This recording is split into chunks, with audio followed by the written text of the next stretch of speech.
When the trust fund runs out, what will payments be? Oh. Okay, that's a pretty important aspect of this, right? I mean, this is the incuriosity that you have about What's the incurious basic. about it? Because you guys are grifters. This is what you do. I can invite you on for a real conversation, and what do? You're shows for neo-Nazis. This is why you guys don't get invited places. Because you're not having real conversations. I don't really care about getting invited places. Yeah, right, so go live in your grifter echo chamber where you guys can play songs with bad audio and then say, whoopsie!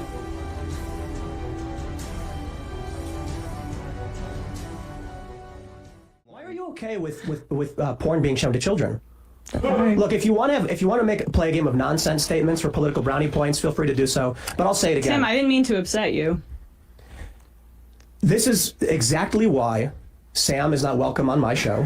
But it's not something that I just one day was like, you know what? No, it's because I had serious conversations with networks and other high-profile individuals, and I love. Can you name the high-profile individuals? Yes. That's their business. But I absolutely love how the response is, they're scared of Sam. It's like, no, they despise him. He's a bad faith actor who does exactly what you just did. We're having a conversation about scientific research, data, my position on what I like about DeSantis, and then you go, your show's for neo-Nazis. It's like, okay, dude, are you stupid? I'm just stating facts. Have you ever? Okay, this is like lowbrow. This is why you guys have 170 Dave Rubin videos. Do you think the average person cares about Dave Rubin? No, I'm No, just but trying you to guys combat get it. clicks by doing it. It's Hey, fun. how about you guys run a video about Pause it. Tim Now, Pool here's is what I getting don't out- understand. How can what we do not interest the average person, but we do it because it's going to get us Clicks. which are Yeah. basically a sign that somebody's interested. It also was contradictory, like earlier in the show when he was saying how like no one likes our show, but that we are kind of big, and I was trying to say that well, you guys make so much more money than us, you have more resources, but we don't at the same time, even though we're equivalent in subscriber count. It was a lot of contradictory information here. Sorry, go ahead. And we've been quite clear on why we did all of those Rubin things. In addition to many of them being about the things that he said, and it really not being about Dave Rubin himself as much as what he's espousing in that moment. One of the things that we set out to do quite explicitly was when Dave Rubin was pretending to be a liberal and on the left, or that the left left him and he was still there, was to make sure that as he was rolling out his book, there was no way a reporter could do a feature on him without finding out the truth behind what he was trying to project as a public relations image. Mm-hmm. And there's someone else who really hates that we do that too. And in this instance, he was turning beet red because you were basically calling him out and he didn't like it. Yeah. And can I just make a point about the Rubin stuff? Like like you said, we talk about Dave Rubin so much because he's a cartoon sort of embodiment of libertarian positions. Tim Pool talked about Jesse Smollett so much because something Tim Pool wants to emphasize is that racism isn't real. Right. But let's get to the meltdown here. This is what everyone's here waiting for. But you guys combat get it. clicks by doing it. It's Hey, fun. how about you guys run a video about how Tim Pool got into an argument with a pro-lifer about how he's in favor of pro-choice policy? You didn't run that, did you? Because you guys are grifters. This is what you do. I can invite you on for a real conversation, and what do? Your show's for neo-Nazis. This is why you guys don't get invited places. Because you're not having real conversations. I don't really care about getting invited places. Yeah, right, so go live in your grifter echo chamber where you guys can play songs with bad audio and then say, whoopsie! Sorry, that audio thing really upset you. Wait, have you ever Well, what covered the upsets me Gavin- is Can when I I talk about Ron DeSantis making fake things to trick people, and that's what you guys do. It's kind of like, how about We that? do AI images? When you run audio that sounds bad to make a nonsensical video where you're like, Tim Pool sounds like Nickelback. It's like what you're doing is just trying to generate rage drama. It is internet blood sports level garbage. Okay. I think I just said it's funny to his face, which was, that was part of it. Well, people might say, Emma, that's a little more smug than you tend to be on your program. And that was, I will say, it was a deliberate choice. I saw him getting a little bit more upset, and I knew that if I just stuck with my, smiling and just let him go, that would upset him even more that he didn't get a reaction out of me. I'll answer your point before you get to Social Security. I do think it's a bit unfair for you to ask me why I think a thing and then get mad that I brought it up. Well, no, Or criticize I me for mean, doing it. Like you say, didn't. how could the left do this? Well, here's one way. Haha, why did you even think of Well, something like that? you haven't answered that question. You can You're ask me talking about quantum blunt, physics and- you just talking Well, if you about can't like understand blunt it, violence. I can't help you. Yeah, I mean, I think We can talk about quantum physics and the organization No. of nature, ectropy, and entropy. No. But if you don't ask me about those things, you can't get mad that I talk about the things you No, asked me I to talk understand. I understand. I just said I was amazed at the depth in which you do that relative to how much little time you spend on something like just even learning the basics of something like Social Security, which essentially our government does three things. It is a war machine. And then provides Medicare and Social Security. I mean, just on a per dollar basis. Well, I think it's fair to point out, as pertaining to Social Security, is if I'm going to read The Atlantic and comment on it, criticize me for having unoriginal thoughts. If I'm going to read Forbes and comment on it, criticize me for having unoriginal thoughts. No, I don't think you should have original thoughts. I mean, the part of this job is not. No. My point is, your issue with my take on Social Security is just because I read The Atlantic and Forbes that day. Well, And they were wrong, I guess. I don't know. Maybe you misread it, but I read Forbes saying that insolvency is coming and the system can't sustain itself because on average you need 2.8 to 4 workers to maintain a single recipient. No. And I said, well, hold on. That who doesn't did you work. read? Wait, when you say Forbes, who was the writer? Oh, pull up the video when we pull up the Forbes. Want me to pull it up? I mean, one of the things that I think, when you brought up all the Dave Rubin videos I do, or we do a lot of videos about you, we got 230,000 views on that Social Security video, and I can tell you, I've talked about Social Security so many times, never gotten those type of numbers, but your presentation and lack of awareness about it gave me the opportunity to explain Social Security to 200,000 people that wouldn't do it. But it was stunning. That's the You thing. do talk about me a lot. Well, I mean, because of honestly, in instances like that, like I say, no one's going to listen to a dry diatribe about Social Security. But when you come out with such misinformation based upon, I guess you read an article or two that day, Indeed it is. and it's literally one of the largest, like 1/3 of our government, at least in terms of dollars, is Social Security. And you read 2 articles that day in Forbes. You don't know by whom or what their perspective was. Yes, I don't You- memorize every article I read. I understand. But you then pontificate and say Social Security is a dumb idea. You don't realize that increase in productivity means that while it may have been, 2 workers for every 1 Social Security person back in the day, or I should say vice versa, 1 worker for every 2 retirees, now it can be 1 worker for every 4 retirees because of increase in productivity. And Social Security is not going insolvent. There's a trust fund that was established during the Reagan era, and that will last for another 10 years if we don't do anything else. But everything else in this country will go broke. I'm in complete agreement with you as one of the challenges we face. A lot of people like to attribute to me, and I say this as many times as I can, I just read the news and opine on it. That's really One of the things that I have criticized you for in the past is that you don't go in depth with the serious stuff and actually learn about this stuff, and you opine about it, which it's your but you're not reading it very well because I'm just reading what the paragraph says. Here's CNBC. Pause it. I just want to be clear, and what I didn't realize at this point was that's all he read. You know how He's looking at Social Security. He's like, I read a paragraph. Why can't I opine upon this? Keeps 2/3 of our Americans out of poverty. It allows you to have both a confidence that your parents are not going to be eating cat food, and that if you reach that old age and you haven't made millions of dollars by telling people basically bullshit on your YouTube channel, that you are also not going to have to eat cat food. This implicates, literal tens of millions of people now and in the future. And you feel like you can go and say it's the worst idea ever, which is what he said in that video, based upon 1 paragraph you read in a magazine article. 1 paragraph is right because what they put on the screen, notice this, The second paragraph begins with the exact thing that Sam is saying he doesn't understand. So the point is that, like, he's so defensive. I didn't see that lead up, right?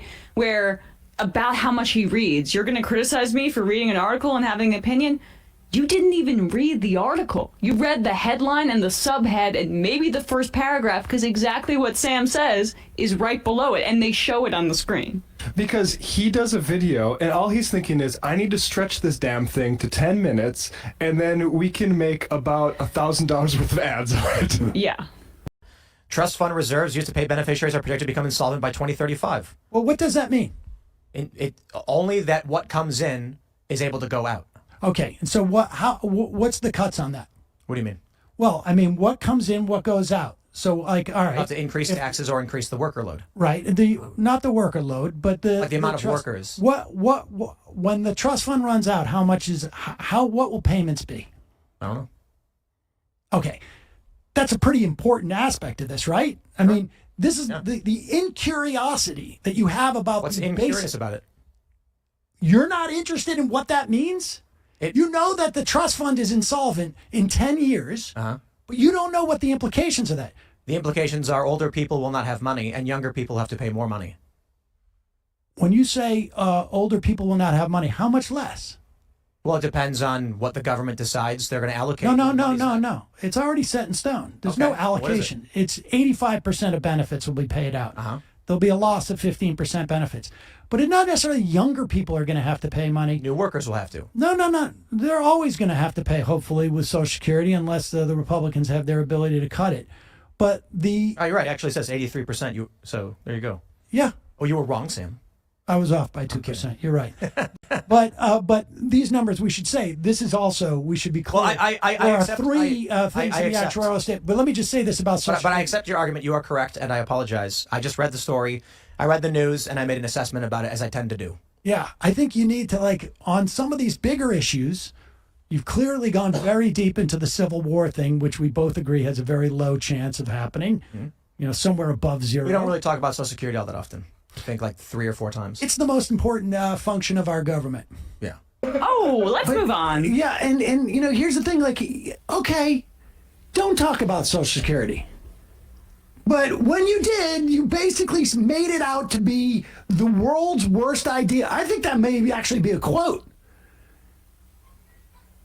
You said you would cut Social Security. And again, this is such an important aspect of what our government does. And you're just spewing disinformation to people. It's just like, all right, don't ever talk about Social Security. Just talk about civil war that's going. And I have a critique about that. But really, honestly, if you're a Tim Pool watcher, don't you feel like you deserve, at least before you formulate your opinion or accept his, don't you feel like you deserve at least the basic contours of the argument? Don't you feel like you deserve someone who is telling you their opinion and that it's at the very least, like, vaguely informed by the reality of the whole thing? I mean, I can go very deep into this Social Security thing, and it has to do with wealth inequality, and the reason why those cuts are happening has to do a lot with wealth inequality and much bigger issues that impact our country. But the idea that he is spoon-feeding you this garbage, and he's not even doing the slightest bit of work about it, to me is just like, I would be upset if I was on the receiving end of that. He's talking about how Abe Lincoln suspended habeas corpus in the course of the Civil War. Oh, so in other words, there was an actual war going on in the country, and Lincoln suspended habeas corpus. Okay. In times of war, a wartime president makes difficult decisions which are outside what our principles purport to be. But we're not in the time of war. And it's also as well, Tim. No, we're not. So when Tim, can I just make a point? And this we are in is time of war. Right. Okay. We'll come to that in a second. When the government takes away rights, it is very difficult, if not almost impossible, for you to get them back. Can we just agree that? Yes. So you are willing to give up rights in this society for the government to then come in and then enact against the enemies. When have humans ever not done that? Give me one example. One. In civilized society, Not true. In World War II, the United States implemented the US Office of Hold on for 1 second. This is. He wants an example of when people have never taken away. It's funny because he's listing exceptions, right? Well, that's the thing. When It's it like, gets to it's like a habeas double corpus, negative, right? When have humans not taken away habeas corpus? It's like, well, I can mention the time that it was in Civil War, and also, okay, I'll do another example, which was World War II. But we're not at war right now by any stretch of the imagination or any definition. Let's put it this way. If we're at war right now, there is no time where we've never been at war. Yeah. Good. Give me one example. One. in civilized society, Not true. In World War II, the United States implemented the U.S. Office of Censorship and banned people from its. Well, obviously, Yeah, in but- the but- time- but- it's interesting that you say this because all anti-Ukraine people in America keep calling Zelensky a dictator for having martial law, which is in line with the Ukrainian constitution, and not having an election like the UK Well, he didn't have. declared it, and the Constitution says that he can declare it and Congress can uphold it. There's an argument that it can be, he can overturn it. Well, my point is, But I agree. In a time of war, presidents do crazy things. but you are stretching the definition of war way beyond its remit. No, I'm not. It's called fifth and sixth generational warfare. So we have technological advances in conflict, and they alter how we perceive what war is. If you go back to the earliest days, what is the purpose of a conflict? Why do wars happen? Sometimes they're silly. You don't believe in the same God as me, so you must be destroyed. I mean, these are largely silly, but they have to do with cultural cohesion, so they come from somewhere from an evolutionary psychological perspective. But typically it's resource conflict. Resource is the principal driver. I do think it's absolutely hilarious that the East India Trading Company engaged in warfare that resulted in the death of 50,000 people because black peppercorn was a delicacy, was a luxury in Europe and UK. But typically it's, I don't have enough food or water, and I will take it, and my people will not die. I don't care how I have to get it. And it's the same thing you see at the root level with a man who steals bread. So we're going to gonna pause it skip for a- 1 second. Wait a second. I just want you to know, like, I think what he was arguing is that we're at war right now. Instead, he clearly has boned up for this and studied about what is war about. And I'm going to I don't know what he read or listened to and memorized for this interview. But he's so excited to be able to project that he is smart enough to know that war is about resources unless it's not. And it's just about, my God's better than your God. And peppercorn, that was one of the anecdotes that amused me about the peppercorns. But the question is, how is it that we're at war? And he's basically come up with a new definition of war, a more modern definition, which is war that is so subtle that we don't know about it. Now, people used to call this economic war. Or just trade. Also, lawfare is another sort of type of thing. Without a doubt. Diplomacy. Diplomacy is really just sixth generation war. I'm asking you right now, Yeah. based on the American Civil War and what was going on, was Abraham Lincoln a dictator for suspending habeas corpus and arresting politicians? Which is sidestepping my point, which is right now. I don't think you can answer the question. I already did answer You the did. question. You're ignoring No, the I question. answered the question by saying you know more about it than me. You remember that? So do you want to say I don't know? I already said that. So you're not sure. I've already said that. But what I'm saying is the example you're bringing up is not relevant to the current situation. Should Donald Trump invoke the Insurrection Act and send U.S. Army into California, Oregon, and Washington to start hunting down and arresting the terrorist cells that are organizing these attacks? No, I think the law enforcement can take care of that. They're not doing it. What do you mean they're not doing it? Well, I mean, we've had far left. I can't even honestly, I feel like subjecting the audience to this at this point. We're total rubbernecking now. This is a total car accident. He's now suggesting, and I don't know when they recorded this, and it has not aged well. If it was, presumably it was a month or two ago when there were 8 Tesla vehicles that were lit on fire, and Tesla was prevented from going into the Vancouver car show. And I mean, you had reportedly, the board of directors of Tesla waging war on Elon Musk by trying to find a replacement general for the Tesla motor company. But Tim apparently has some inside information that law enforcement is not looking for these people. But wasn't somebody arrested? I imagine so. I mean, in this Tesla thing, it's like they're being very antagonistic to Canadians right now. That I can imagine that probably made it targets of But protest. he's suggesting that Trump should send in federal. I mean, it's quite possible that if it's happened over the course of 3 states, the FBI could very well be involved. But he's talking about sending in some type of militia to round up these Tesla people. terrorists. The Tesla terrorists, these cells of terrorists that exist. A quick Google search would indicate that people, in fact, have been arrested for some of these activities. But maybe not buying Teslas is also, maybe that's like 8th generation kinetic. That is amazing. Tim, I feel like Tim is spiraling. I want to know what Those happens. are friendly interviewers too. What happens if you say, yes, I think Abraham Lincoln was a dictator? Then what happens? Like, in his argument, I was trying to piece that together. Well, then Donald Trump can be a dictator. Because he's president too. Sam Seder wants to come on, but I think he's one of the most disingenuous human beings in the space. So, like, I think you should still have him on. Well, I invited him, and then he used it against us as a weapon. So he's cut off. Got it. And Okay. he's also, I can tell you this. I love saying this, by the way. There are some other high-profile podcasts that have completely boycotted him, and he's like complained about this, not understanding why, and I know why. But he's considered widely in the space to be. I mean, it's kind of stupid to say, but grifter. We've heard similar things. I'll leave it at that. I'll tell you the story. That dude. He does not I like spent you. what was that? How long was that show? 2 hours in the room with him, basically teaching him about every subject that he was raising because the guy didn't know what he was talking about. Okay. Then he goes on his show and makes a claim against me. Or he starts tweeting about me and trying to back out or something like that, turning it into some grift where he could rally his audience. You know what he did? The Majority Report took the song we released, Only Ever Wanted, and ran it through a filter to make it sound bad, and then made fun of us for having bad music.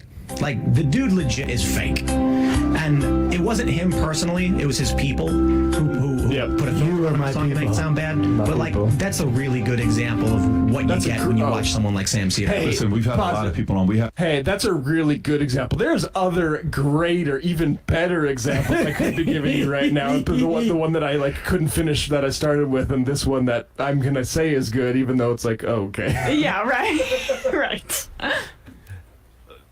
Keep going. That's a really good example of what you get when you watch someone like Sam Seder. Listen, we've had a lot of people on. We had a Roland Martin on here 4 months ago, which was an incredible conversation, back and forth nonstop the entire time. It was uncomfortable from the second to the last second, literally.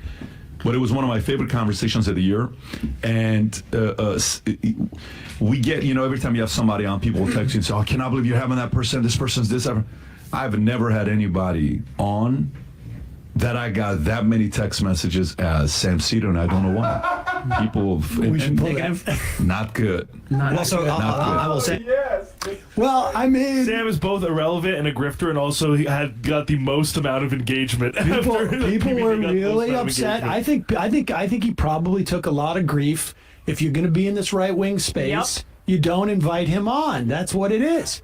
Yep, that's and that's what this is he's apologizing for having you on. Exactly. It's Tim Pool's there as a representative saying, you shouldn't have had him on. He's just a bad guy. You're a little green, but you didn't hear about the blacklist. Joe Rogan won't have him on. Jordan Peterson, I won't have him on. And it's for great reasons. Like, he made fun of my vanity project. Well, no, I think he's coming up with the real reason. He's going to tell us the real reason.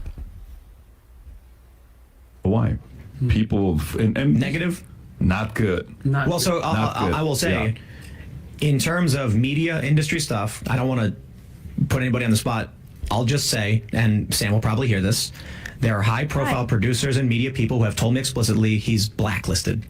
Because there was this period where I can speak in and let me say this. I can confirm that I know that I'm blacklisted at Fox. I've been blacklisted at Fox for over a decade. And this is what it's all about. He basically doesn't realize what he's telling us. media industry, et cetera, they perceive themselves. They are in this. Tim is in this. It is a business to them. It is totally a business. And the reason why they don't want me involved in their business is partially to do with politics, but it's also because they know I don't give a shit about their business. No, it's a bad business decision for them. No respect for their business, for them, for none of it. And that's why, like, when I did that interview with Tim, went on his show early on. I think he probably pulled down the interview. I don't know if he still has it up. He buried it on his own channel. And I kept saying, like, I don't care about your whatever your philosophical ideas are, or the Marvel Cinematic Universe. You know, my kid was too young at that point. I hadn't watched it. I didn't watch it until I was, closer to till he was closer to Tim's age, like 8. But and that's what really upsets Tim. Because he's going to get to that part. He's going to get to this part, and he's going to completely change what actually happened. Because I embarrassed Tim. And he hates that. And that's still world war. No, yes, a lot of people around the world do a lot of bad things. I don't think the U.S. should be an empire going and funding wars all over the world. We're not funding wars. We're funding the defense. I mean, and there's something that you can be said where should we draw a certain line? I have already conceded that strings should be attached and we should be involved in peace negotiations. But to flatten the power dynamics here, I mean, I would imagine this is like the same argument that you hear when it comes to Israel and Palestine, right? Where Palestinians are defending themselves, and then it's, oh my gosh, they are just it's completely symmetrical.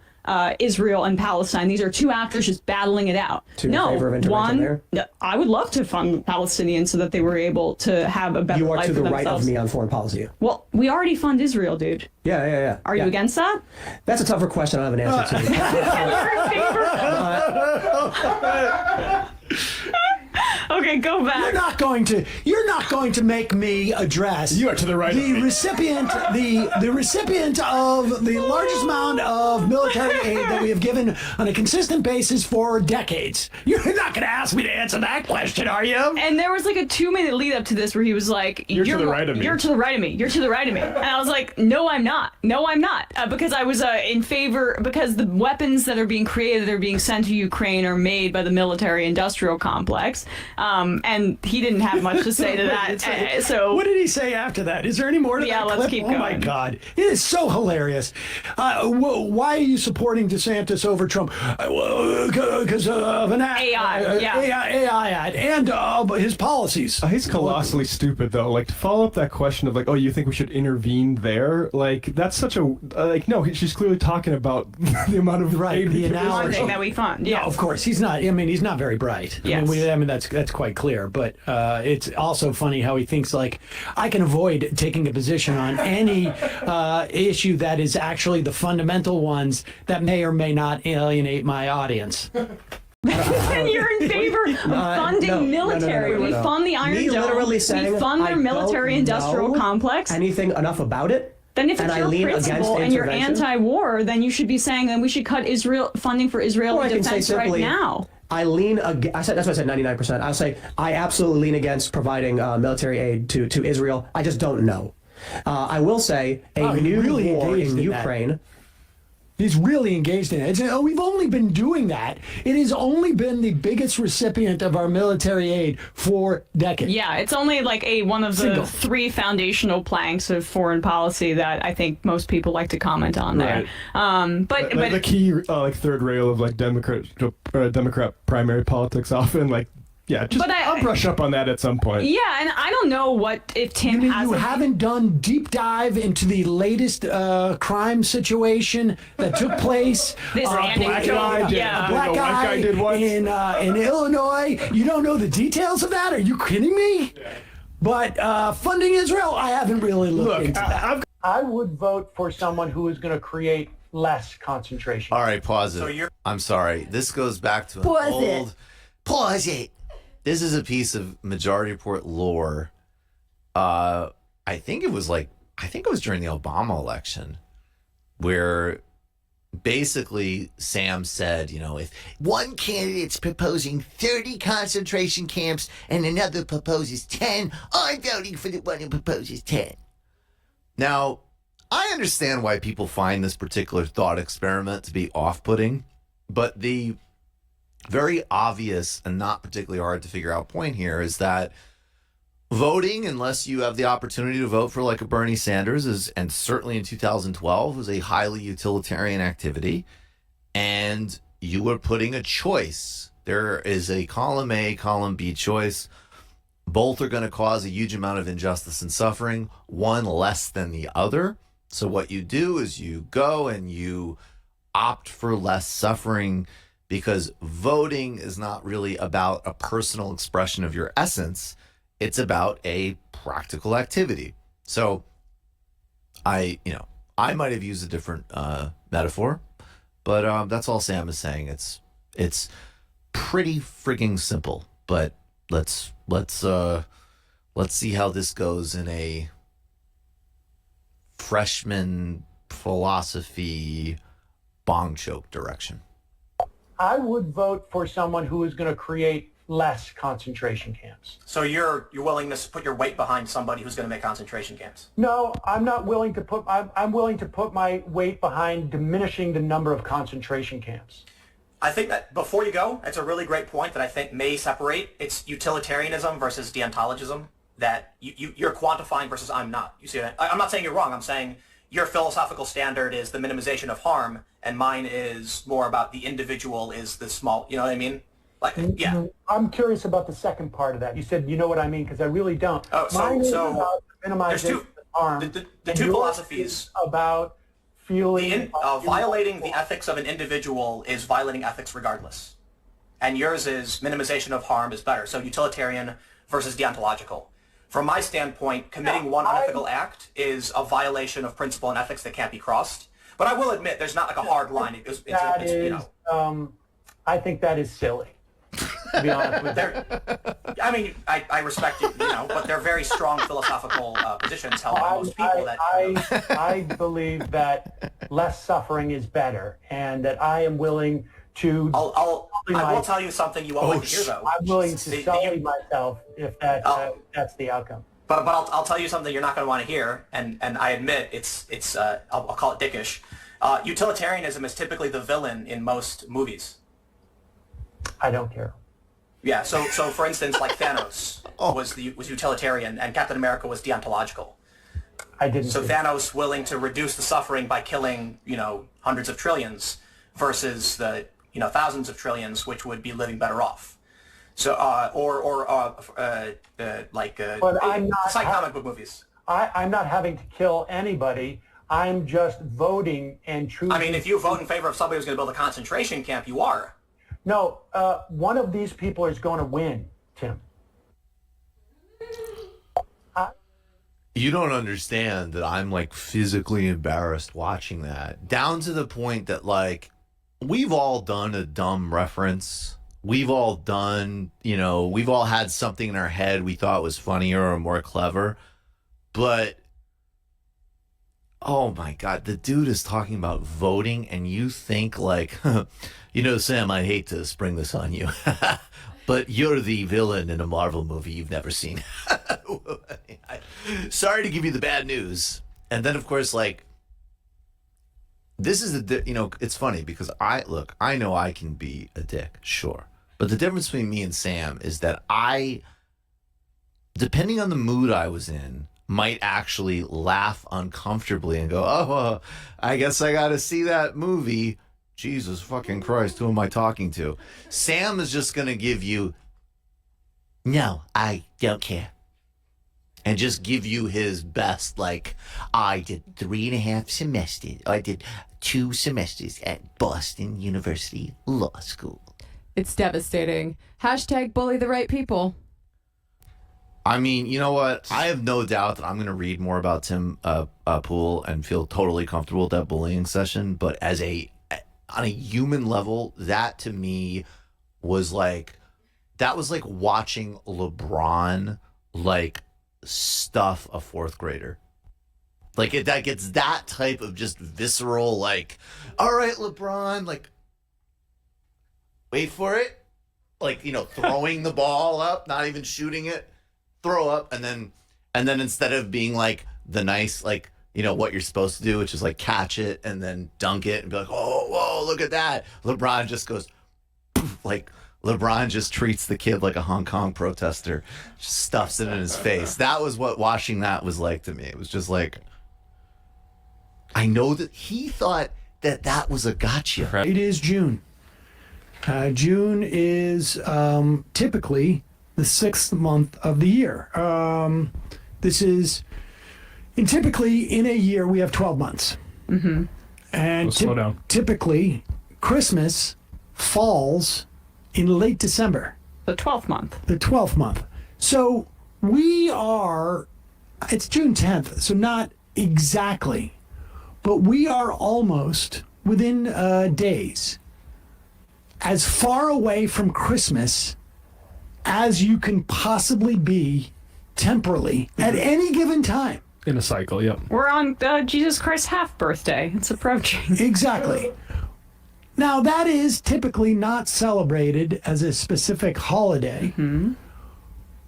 But, as I say, it is never too early or too late to wage the war on Christmas. And here is Tim Pool. Yeah. So now that you understand that, it is American to a certain degree. But anyway, my point is, I'm kidding. My point is, Happy Holidays is like saying it's Food Day. Happy Holidays, it's like you're not celebrating anything at all. There's no celebration. It's just like you're doing a thing. So imagine you had Taco Pause Tuesday. it for 1 second. So Happy Holidays, wishing someone Happy Holidays is like saying it's Food Day. Now, food is something that we eat every day. If we're lucky. If we're lucky. And so that's sort of banal. Uh-huh.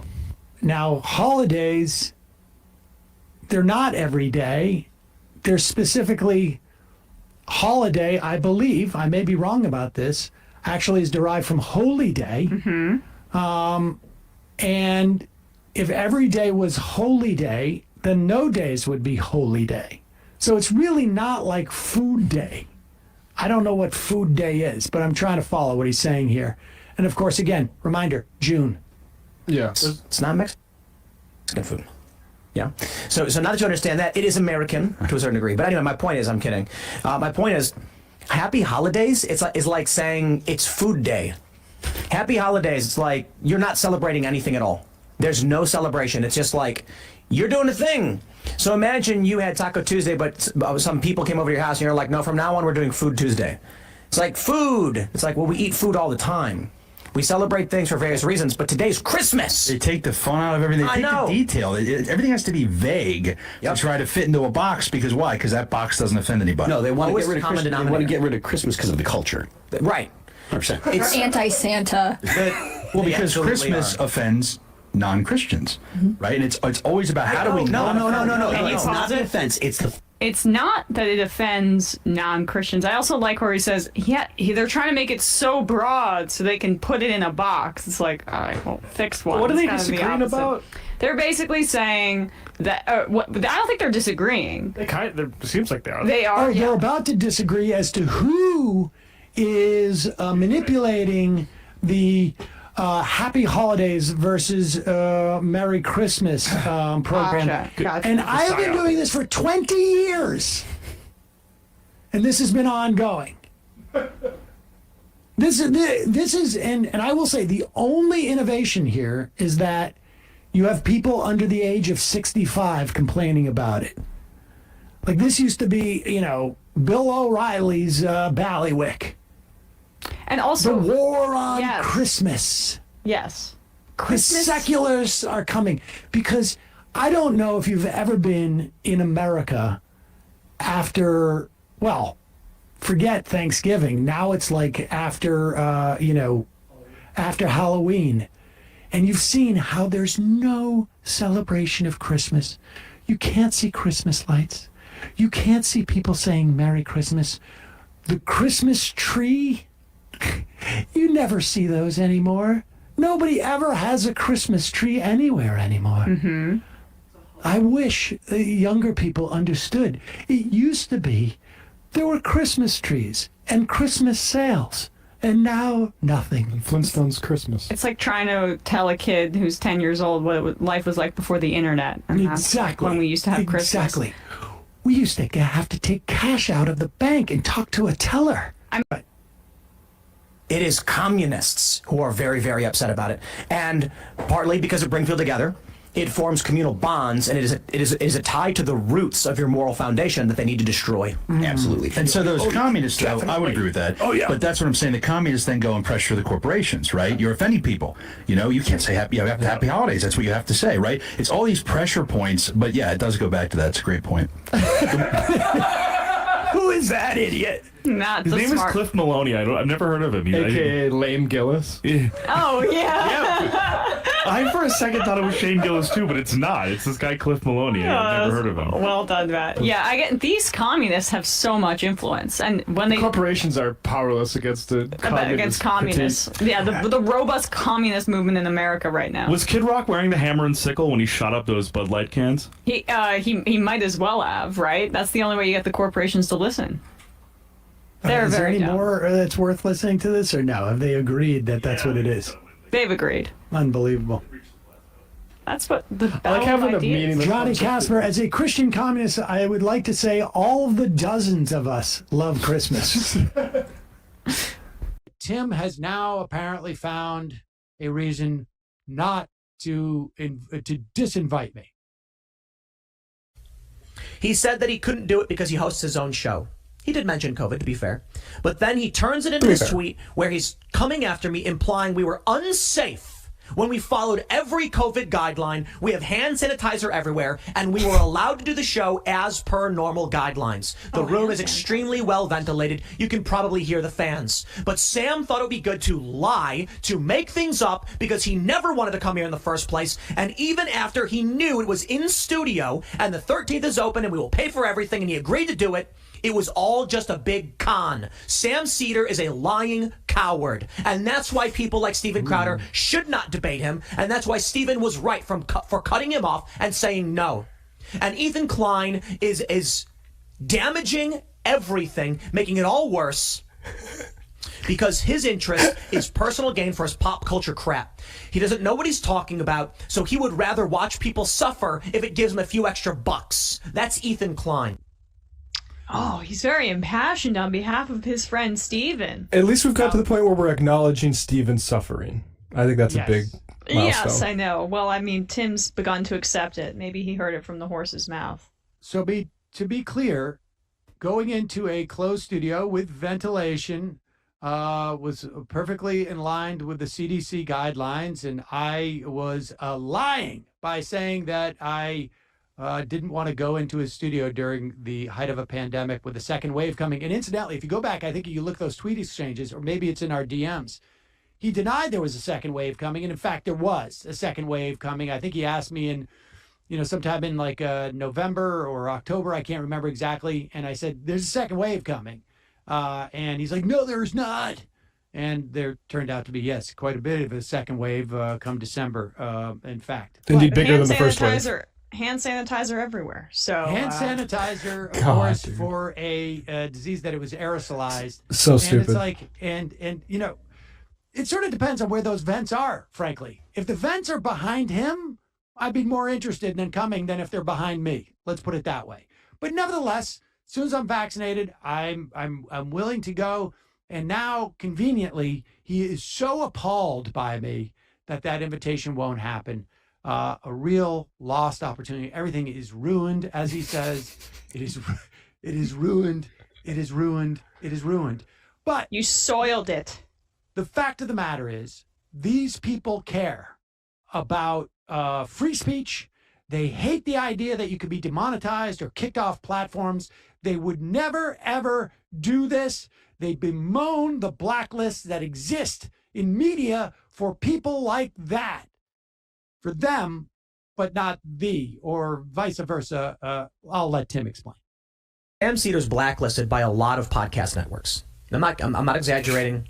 This is not a joke. Yes, there are many large podcasts that have outright said they will never work with him, and it has nothing to do with being afraid to debate him. Sam Seder's off the Cancel list. culture. This guy is a manipulative, lying con man.